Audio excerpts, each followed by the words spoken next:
ನಮಸ್ಕಾರ, ನಾನು ನಿಮ್ಮ ಮಹೇಶ್. ರೀಸೆಂಟಾಗಿ ನಾನು ಮಹಾಬೋಧಿ ಧ್ಯಾನ ಕೇಂದ್ರ ಬೆಂಗಳೂರು ಇಲ್ಲಿಗೆ ವಿಸಿಟ್ ಮಾಡಿದ್ದೆ. ಇದು ಬೌದ್ಧ ಧರ್ಮದ ಒಂದು ಆಧ್ಯಾತ್ಮಿಕ ಕೇಂದ್ರ. ಅವರೆಲ್ಲ ಅದನ್ನು ಧಮ್ಮದೂತ ಬುದ್ಧ ವಿಹಾರ ಅಂತ ಕರೀತಾರೆ. ಹಾಗಾದರೆ ಇಲ್ಲಿ ಏನೆಲ್ಲ ಹೇಳ್ಕೊಡ್ತಾರೆ ಅಂತ ನಾವು ತಿಳ್ಕೊಳ್ಳೋದಾದರೆ, ಭಗವಾನ್ ಬುದ್ಧರು ಎಲ್ಲರ ಒಳಿತಿಗಾಗಿ, ಅಂದರೆ ಬೌದ್ಧ ಧರ್ಮದ ಆರಾಧ್ಯ ದೈವವಾದ ಭಗವಾನ್ ಬುದ್ಧರು ಎಲ್ಲರ ಒಳಿತಿಗಾಗಿ ನಿತ್ಯ ಜೀವನದಲ್ಲಿ ಪಾಲಿಸಬಹುದಾದ ಸುಮಾರು ಮಾರ್ಗಗಳನ್ನು ಅವರು ತೋರಿಸ್ಕೊಟ್ಟಿದ್ದಾರೆ. ಮತ್ತು ಅದು ಹೇಗೆ ನಮ್ಮ ಸಮಸ್ಯೆಗಳನ್ನೆಲ್ಲ ಪರಿಹಾರ ಮಾಡಿಕೊಳ್ಳೋದಕ್ಕೆ ಒಂದು ಸಾಧನ ಆಗಿ, ಅಂದರೆ ಒಂದು ಟೂಲ್ ಆಗಿ ಅದು ನಮಗೆ ಯೂಸ್ ಆಗುತ್ತೆ.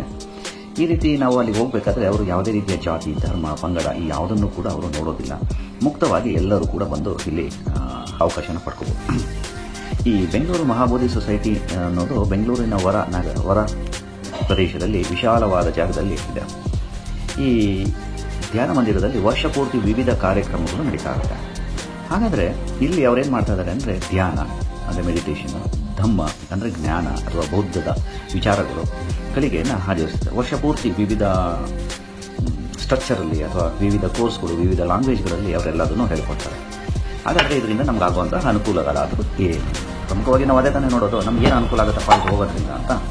ಪ್ರತಿನಿತ್ಯ ಅವರೇನು ಮಾಡ್ತಾರೆ ಅಂದರೆ ಬುದ್ಧ ಜೀವನ ಮತ್ತು ಬೌದ್ಧ ಸಂಸ್ಕೃತಿಯನ್ನು ಬೆಳೆಸೋದು ಅವರ ಉದ್ದೇಶಗಳಲ್ಲಿ ಇದು ಪ್ರಮುಖವಾಗಿದೆ.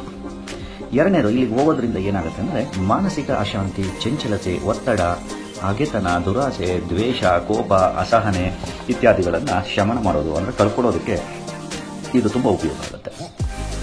ಪ್ರಮುಖವಾಗಿ ಹೇಳಬೇಕು ಅಂದರೆ ಎಲ್ಲರಿಗೂ ಬೇಕಾಗಿರುವಂಥದ್ದು ಆರೋಗ್ಯ ಕೂಡ ಇಲ್ಲಿ ಹೋದರೆ ಸುಧಾರಣೆ ಆಗೇ ಆಗುತ್ತೆ. ಅಷ್ಟೇ ಅಲ್ಲದೆ ಕೆಲವೊಂದು ವಿಚಾರಗಳು ಅಂದರೆ ಮೈತ್ರಿ, ಕರುಣೆ, ಉದಾರತೆ, ತಾಳ್ಮೆ, ಮಾನಸಿಕ ಸಮತೋಲನ, ಕೌಟುಂಬಿಕ ಸಾರಸ್ಯ, ಮಾನಸಿಕ ಶಾಂತಿಯನ್ನು ಪಡಿಬೋದು.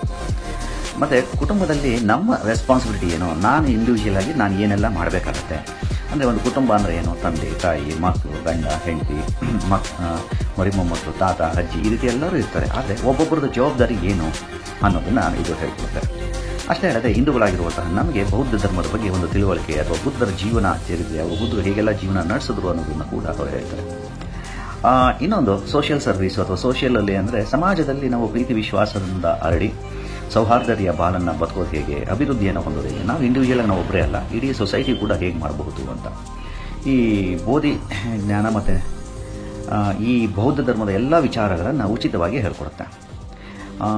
ನಾನು ಇಂಡಿವಿಜುವಲ್ ಆಗಿ ರೀಸೆಂಟಾಗಿ ಈ ಸರಿ ಹೋಗಿದ್ದೆ. ಅಲ್ಲಿ ಹೋದಾಗ ನನಗೆ ಆಗಿದ್ದಂತಹ ಅನುಭವ ಏನು ಅಂತಂದರೆ ಪ್ರಮುಖವಾಗಿ 2 ಅನುಭವ ಆಯಿತು. ಮೊದಲನೇದಾಗಿ ಥಾಟ್ಸ್ ಬರ್ತಾ ಇರುತ್ತೆ, ಹೋಗ್ತಾ ಇರುತ್ತೆ ಅಂತ ಹೇಳ್ತಾ ಇದ್ರು.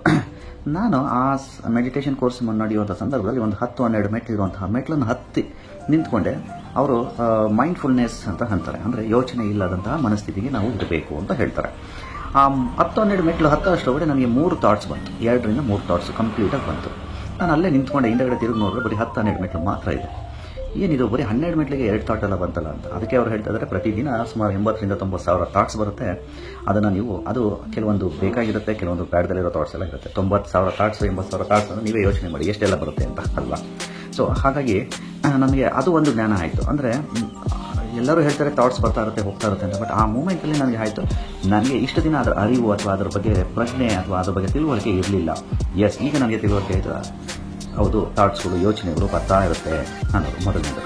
ಎರಡನೇದು, ನಾನು ಟ್ರಿಪ್ ಮುಗಿಸ್ಕೊಂಡು ಬಂದಾಗ ಸುಮಾರು ಜನ ನಾನು ಹೇಳಿದ್ರು ನಿಮ್ಮ ಮುಖದಲ್ಲಿ ಹೊಳಪು, ಚಾರ್ಮ್ ಇದೆ ಅಂತ. ಸೊ ಅದು ಕೇಳಿದ ತಕ್ಷಣ ನನಗೊಂಥರ ಖುಷಿ ಆಯಿತು. ಇವರು ಆ್ಯಕ್ಚುಲಿ ಅದನ್ನು ಕೂಡ ಹಾಳು ಮಾಡ್ಬೋದು, ನಿಮ್ಮ ಮುಖದಲ್ಲಿ ಕಾಂತಿ ಕೂಡ ಬರುತ್ತೆ ಅಂತ. ನನಗೆ ಸುಮಾರು ಜನ ಅದನ್ನು ಹೇಳಿದ್ರು, ಮುಖದಲ್ಲಿ ಚಾರ್ಮ್ ಇದೆ, ಒಂಥರ ಶೈನಿಯಾಗುಳಿತಾ ಇದೆ ಅಂತೆಲ್ಲ ಹೇಳಿದ್ರು. ಸೊ ಅದು ಒಂದು ನನಗೆ ಎರಡನೇದು ಪ್ರಮುಖವಾಗಿ ಹೇಳಿದೆ. ಇನ್ನು ಮೆಡಿಟೇಷನ್ ವಿಷಯಕ್ಕೆ ಬರೋದಾದರೆ, ಮೆಡಿಟೇಷನ್ ಅಲ್ಲಿ ಪ್ರತಿದಿನ ಒಂದು 5ರಿಂದ 6 ಗಂಟೆ ಟೈಮು ಮೆಡಿಟೇಷನ್ ಮಾಡ್ತಾರೆ. ನಾವು ತಿಳ್ಕೊಂಡಿದ್ದು ಮೆಡಿಟೇಷನ್ಗೆ